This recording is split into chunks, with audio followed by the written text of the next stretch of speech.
Hello guys, today I've got Creative Outlier free headphones and I'm going to show you how to fix headphones automatically starts pausing or playing the music. This issue actually is with the buttons, it's connected with the buttons only.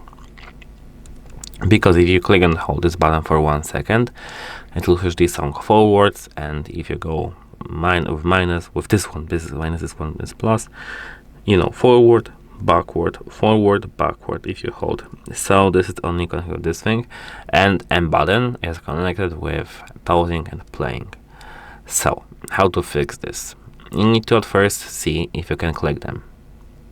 If these buttons are clickable, everything should be okay with them and there is no physical issue with them. However, if you see that one is kind of, down or clicked, or you can't click it, you need to contact device support to have it fixed, because it is a physical issue. If you see that this is not this issue, if it's not the issue connected with buttons, if it's that these buttons work properly, you need to perform the factory reset.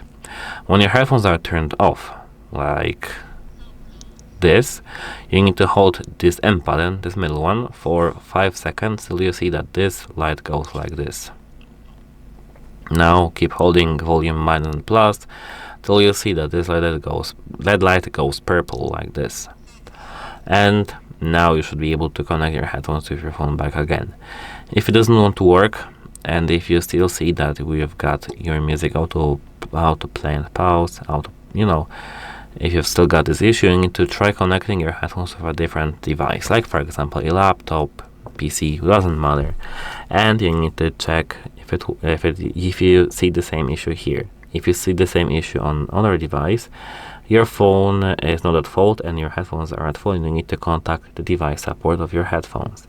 If you see that you don't get the same issue, you need to on your phone at first reinstall the application you are using to music.